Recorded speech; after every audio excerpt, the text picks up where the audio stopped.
My last person I had to talk to, and I was walking through a field, I remember, and said, God, am I doing the right thing? Is there a reason for this? And I just got the feeling that it was like, it's okay. You can do this. You can live your life authentically. I felt like he said yes. And it was kind of like the last thing I needed. And that's when, besides all my children, because I had talked to all my children about this, that I had to know I was doing the right thing. And that me coming out could change and save a lot of lives. That's what I was hoping, but especially at first. Because obviously I couldn't do it privately. No. I was already a big time celebrity. Big time. I was known all over the world. I thought about, why don't I just move to Alaska to the backwoods and live in a place, but I'd have to leave all my children. I'd leave all the things that I couldn't do it that way. So if I do it, I just have to try to do it right and do it with respect and do it with a dignified way, not only for myself and my family, but for trans people in general. I tried to do it that way. And it was a struggle. I mean, it was at first, you're kind of riding on this little high. And then it gets harder and harder because my views, being a Republican, being conservative, being all of those types of things, they're not on the normal side of what trans people are. They're all kind of woker than I am. So where do you get the flack from? Oh, I get it from, most of it's all from the trans community. Yeah. I've never had a problem in general. There's the whole bathroom thing and this, and I have not been in a men's room in 8 years. Yeah. Okay. By the way, the women's rooms are much nicer. Okay. They don't have those urinals on the walls and smelly and all that. They got flowers in there, usually nice music. The conversation is much better in the ladies' room. I just want to tell you, you're missing out. No, you're one of the few people who would know that. So yes. You know what you're talking about. Yes, I know what I'm talking about on that one. But, so, I mean, I've lived my life, it's, I get a lot of flack from mostly trans people who don't like that I'm a Republican. I support President Trump. He did phenomenal things for our country in the 4 years he was there. Unfortunately, he's not there right now, and we're paying the price with everything, inflation, the border. We had the most secure border in the world, in the United States history. And now look at 15 million people are going to come across our border. We didn't even know who the hell they are. I'm sure you wouldn't let 15 million people come across from Europe on the shores of the UK and just let them in. Who cares who they are? Let them in, bust them. Well, we could do that if we had somewhere else to go. Yeah. So anyway, because of that, I've gotten a lot of flack, and because I'm much more conservative, maybe a different look at the trans community. I know so many trans people that are just wonderful human beings, hardworking, great. That's the majority, honestly. That's the majority of trans people. It is this small percentage that are out there given a microphone, but through social media. Why do they have so much effect on the people who don't really like their policies, the other trans people? I feel like a lot of them are trying to become celebrities. They're trying to use to get out there, to get clicks, to be on TikTok or be here or be there.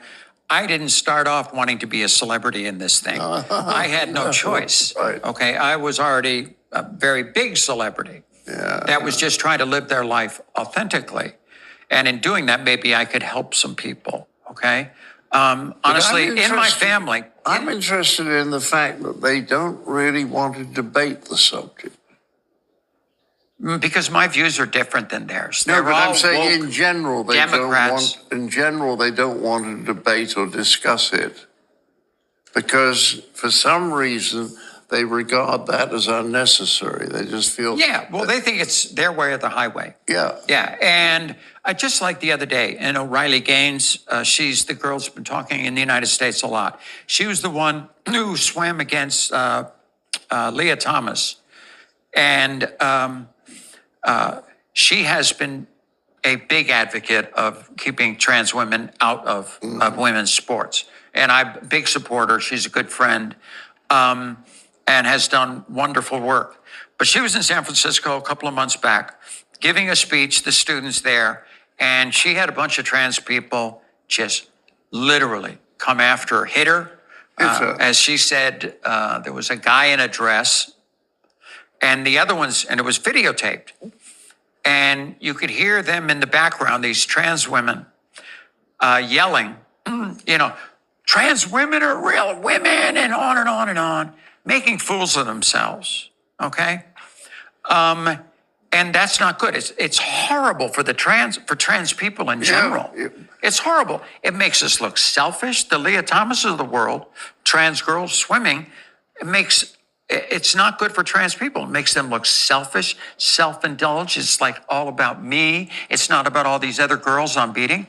I don't even play in my golf in my club's women's tournaments. They've asked me to play in the women's golf tournament. Oh, yeah? But I can outdrive them by 100 yards. I haven't been on testosterone in 8 years, and I can still hit the ball 280 yards. Okay? I'm still long, my arms, this and that. So it's not fair. But this is the way I look at myself.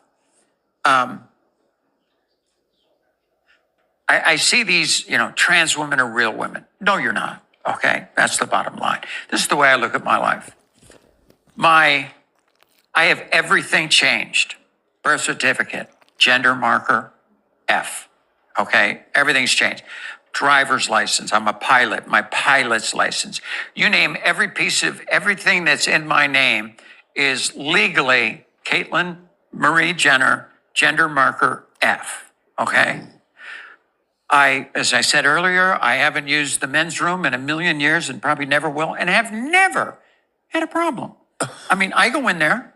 I'm respectful of the other women that they're there. A lot of them will know who you are. I go in and do my business and get out, If somebody starts up a conversation, I'll have a conversation with them. But there we go. He's drinking your water. Yeah. And so I live my life as a woman, but I don't consider myself this, I am a woman now and on and on. No, I consider myself a trans person. Yeah. That's who I am. And what I'm interested in is, when you say, we're women, we're arguing about the definition of words. Right. And that's always completely pointless. Yes, because there's no way you can prove one or another. Yeah. It's just how people use words. Yeah. So it seems to me what matters, because after all through history, there were men who were more female and there were women who were more male.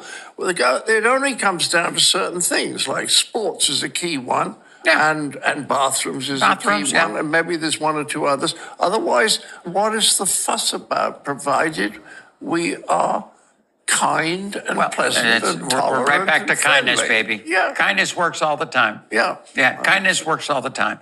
And they don't seem very kind. There's a lot of trans people who are not very kind, and there's a lot of woke people that aren't very kind.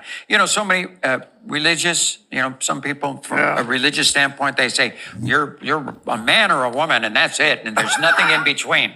Yeah. Okay, well, being gender dysphoric has been around throughout humanity. Yes. This is nothing new. Nothing new. Nobody ever talked about it before. They keep their mouth shut and they go through life, and so... And we that's do what I'm not trying to have do. a certain openness and acceptance of it. Yeah. There are always horrible people who will be prejudiced against. Of course there are. And you know what?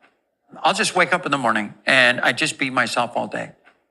And that's it. I just be myself. This is me. Okay? I like that. Yeah. Caitlyn? It was a pleasure. Thank you. Yeah, it was nice talking to you.